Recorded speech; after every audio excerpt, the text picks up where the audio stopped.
Mediation Association. Now I requesting Madam Priyanka Chakraborty. Are you hear me, Priyanka? Yes, sir, I can. Thank you so much. Good morning and good afternoon, everyone. Good evening to the people who are, enjoying the Saturday evening. And thank you so much for sparing time and, being a part of this brilliant discussion. It's a great opportunity for me to not only be a part of this discussion, but also have the edge to learn about a concept which has been there and growing for a couple of past decades, which was pretty unknown to me. When I was introduced to this concept of Ecoversity or multiversity, it came across as something which is very new. And, after the last week's discussion, when I started reading about it, I realized there's so much being done, and there are so many people who have already embarked into this journey of ecoversity and multiversity, and how brilliantly it is actually working. I've tried to make a very small presentation, having I have that pros of being the last speaker, and I have absorbed a lot from all of you. So pardon me if I end up repeating any part. I'll try not to do that in my presentation. I'll just share the screen, and please do let me know if it's visible around.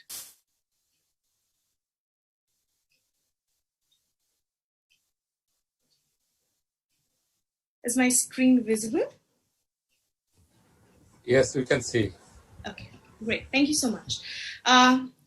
The first thing that I would want to point out is what Mr. Kundu just mentioned about our education system, which is currently. Actually, Albert Einstein had pointed that out.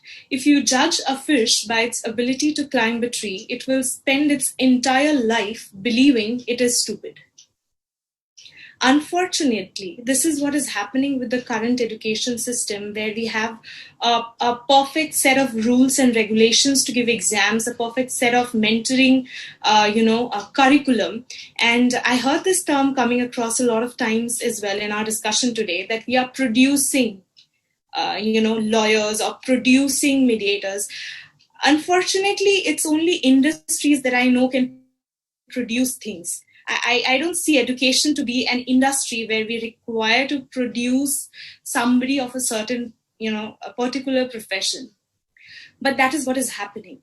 So my idea got developed. So basically the education system that we are following was built up in the colonial time. And the idea behind it was to train people for the industrial revolution.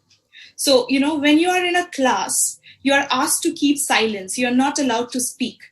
That is one of the rules and regulations that one needs to follow when they are working in a factory. You should not be talking because you should not be wasting energy in communication or interaction. And that's what we follow. You just have one person, the teacher or the administrator in the school, instructing you, and your only job is to follow that instruction given to the maximum level of perfection possible. And by the end of the curriculum, you are given certain set of questions to actually analyze your memorizing skills, which I think is being taken care of very, very brilliantly by the artificial intelligence and, the machines and devices that has been developed over time. Another striking thing which hit me really hard was, over these past years, we have seen advances in every field. So if you're talking about cell phones, it has gone from those big landline telephones to, mobiles that we use. And even the cell phones used to be this huge, big ones, I remember, with that antenna on the top. And now it has become really small and handy. So it's changing. Likewise, if you talk about television, you talk about cars, you talk about buildings, things are changing. The only thing which has remained stagnant is our education system. It is still pretty much the same. There is one lecturer or a teacher. There are, number of students who are made to sit or stand in a particular line, follow certain rules, and give exams by the end of it. If I have to put it in today's context, let's say we are having this discussion today, the mediation, this discussion about multiversity and ecoversity. And we have so many opinions coming across, which are all very brilliant. And they come, and all of us speak from what we have experienced or what we have come across while doing our research. Now say at the end of it, there is somebody trying to say who all have done the best, or if there is somebody trying to score our presentations out of 100, and let's say I am the one who gets let's say 10 out of 100, that's like the least score, and I am failed. That's what we are trying to follow, but that shouldn't be quite the case, right? I am sure all of us have something to add on. That is what we are trying to build up through this multiversity and ecoversity. While researching about it, I went across a lot of videos that I got to see.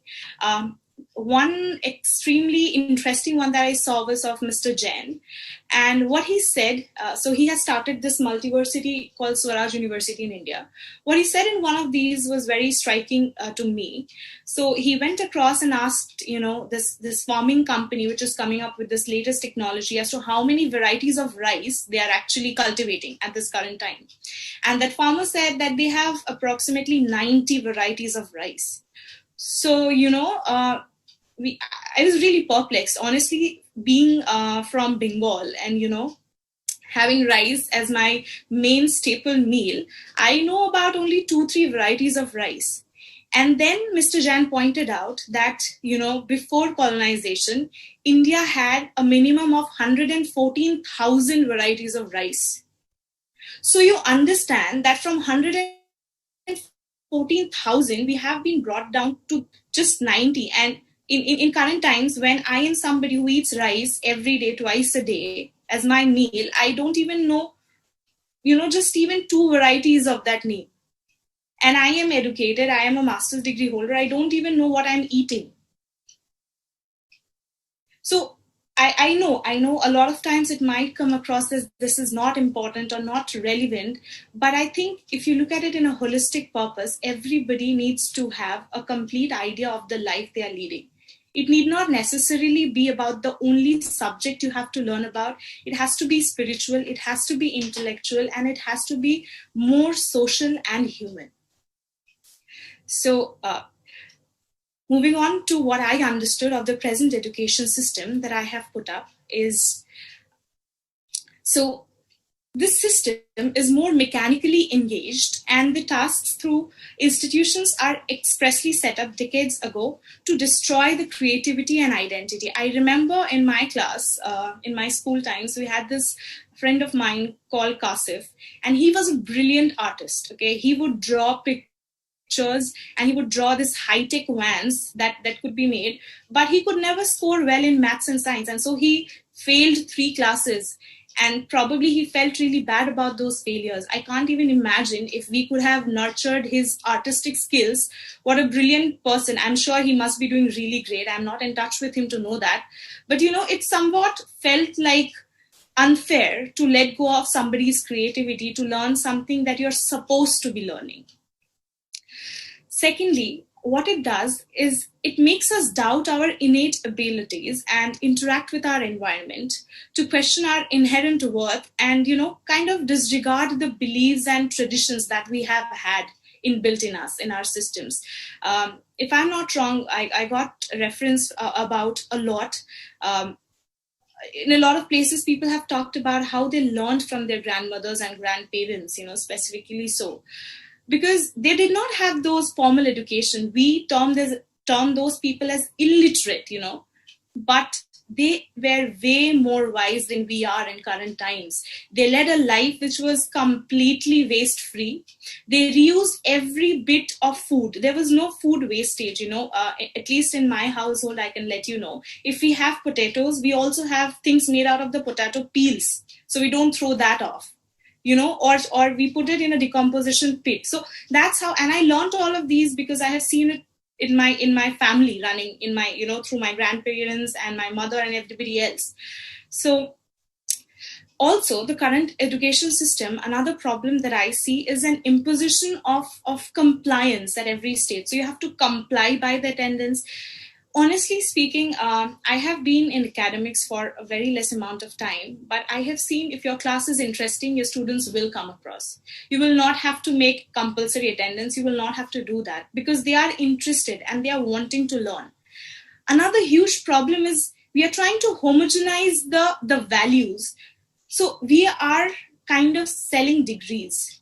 We are trying to make people competent for the industry rather than actually creating better human beings and better life cycle.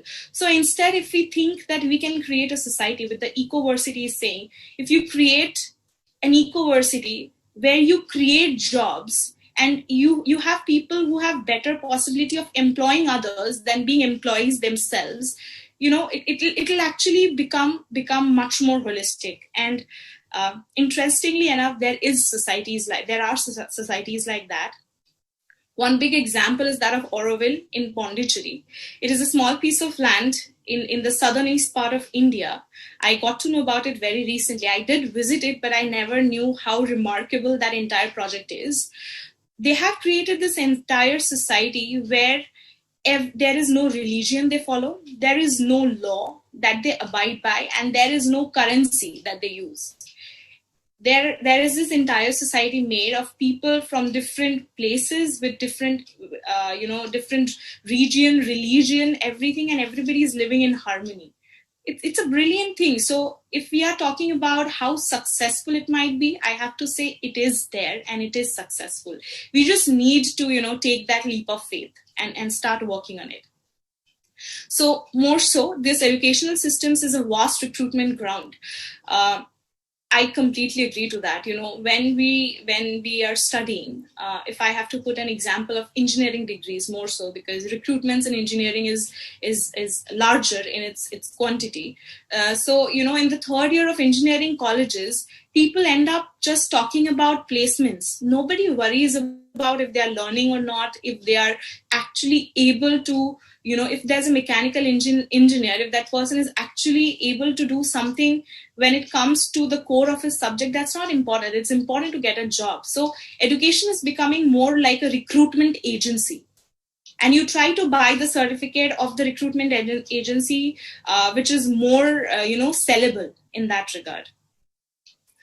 So, and another part, of course, you need more money and resources than interest and willingness to learn in today's education system. That's also a very, very sad thing. So probably we are trying to move ahead from that. There's a video that I found very interesting. I would just want to play it. Please bear with me. It's a bit slow, but it is sending across a brilliant message.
Thank you so much for being so patient with the video. It's one of my best that I have seen in an animated format. It just basically talks about how we want to create similar, alike products, as we term, So we are trying to produce lawyers, produce professionals. I hope that we don't end up producing mediators anymore, So we hope we create them. We hope we give them the space to build themselves and, have their own green patch of land where they can do what they feel like. But of course, I'm not saying it has to be haphazard, and it's not supposed to be a Brownian motion everybody going haywire, not that way. But of course, with that liberty and that space. So when I went through that document, I came across this wheel of needs, and it came across as a very interesting document, a very interesting diagram to have, if I have to say like that. So, this is basically what a human need cycle is like, and it has got components of it all. So if you look at the education system in a way that you have to go to school or colleges from a particular time, say 7 to 3 in the evening or something like that, it doesn't cover this entire cycle. So we need to brush this very wheel of needs that a human is supposed to be covering when we are talking about educating somebody. And as I say, a lot of times there's a huge difference between literacy and education. We want to educate the masses and everybody, and not just merely make them literate, and we need to strike that balance really, really much. So I'm sure all of you have gone through this. I will not take more time. I'm sorry if I'm running a bit late. What I think the basis for ecoversity or multiversity should be is basically, it should be a place of never ending education. There's no particular age, time frame, gender, region, religion to learn something. It should be from the very beginning to the end. So if you're talking about mediation, it does not need to be only for lawyers or for people from a particular profession or region. It shouldn't be like that. It should be open to everyone and inclusive of all, and it has to be throughout. I'll just give you a small example. Yesterday my husband came back home. He's an ENT surgeon. So he came back and he told me that he was very happy to let me know that he had mediated. So I asked him, why do you say that you mediated? So he said, there was a problem between the patient party who had come to the hospital. They were not getting beds because there are not enough beds due to the COVID situation. So there was this rough between the hospital administration and the patient party. So he kind of went in between and he helped resolve the matter, and he ensured that the dispute doesn't escalate from there on. And he was really happy to come back home and let me know that I have mediated. So I was really happy. I was really happy to know that the subject that I'm talking about is actually going into and seeping into the realms of the real world. And that's when I think that as mediators, we are successful, when people at their everyday life can and practice the very nature or the essence of what we are trying to impart here. Another part of this university should be that it has to be both spiritual and intellectual growth. It can't just be about the knowledge of the subject. It also has to be, as we talked about, a huge knowledge about yourself, about learning about yourself, about the listening skills and all of it's extremely important to look inside before looking outside. So that is, I think, an integral part of it. I also prefer to not have examinations or fixed structures, to tell that somebody has passed or qualified or failed. The moment we do that, it's the very moment we are trying to cage people. We are trying to create a very strict boundary. I am not quite in favor of that. I'm not sure how to go about it otherwise, but I'm sure that we will definitely figure a way out of it. Now, to start something like that, this has also been mentioned in the document. I really like that one. The raw materials that we need is our innate curiosity, that eagerness to learn, and people's varied knowledges, institutions, and creativities. Something like what we are doing currently. We are pulling information and knowledge from a variety of people, and of course the collaborative community spirit. I think we have all of this with us to start to think of creating a future in this very format. Okay, so moving on to a bit of mediation, if I have to say, or if I put it that way, conflict resolution. Okay, so whenever we are talking about conflict, this diagram is a very favorite of mine. I really look up to this. It actually states where and from how these conflicts actually arise. So whenever you're trying to reflect upon how to resolve that dispute or conflict, if you look at how that got arrived, you will have a complete basis of how to approach it, in terms of resolving it.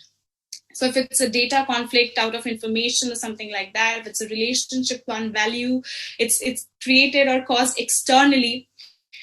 And honestly, I think to understand this, you need a much more holistic approach of a personality development. So if I say somebody, I'll talk about lawyers because I belong to the profession and I can take that leverage to speak something. I apologize if I am speaking anything negative, but I see if I'm a very hardcore litigating lawyer and I know to win a case, that's what I want. And if I enter into a place where there's a relationship conflict which has a lot of emotions and everything, I might not be in the best possible state. To handle that. And that will only be possible if I am also holistically trained as a human being. I know how to listen rather than just putting across my points, and how to also empathize with people, to put myself in their shoes and try and see how to resolve this. So I think a huge part of conflict resolution is and can be built by multiversity or ecoversity systems. I had another video. I will not play it because of the lack of time. But all of you can actually go through it on YouTube. It talks about how Auroville has been created. It's a small city. It's a small city in its own. It's within the Indian territories, but it is following a beautiful world where everybody is living together. It is a ecoversity. They have people from different professions, from doctors, engineers, architects, creative artists, people who are running cafes, people who are running schools. There are schools which do not have a curriculum. So it's a brilliant world in its own. And I am really thankful for being a part of this discussion and being able to present what my thoughts have been. I am absolutely overwhelmed by what a brilliant concept this is, and really happy to be a part of this. Thank you so much for your patient hearing. That will be all from my end.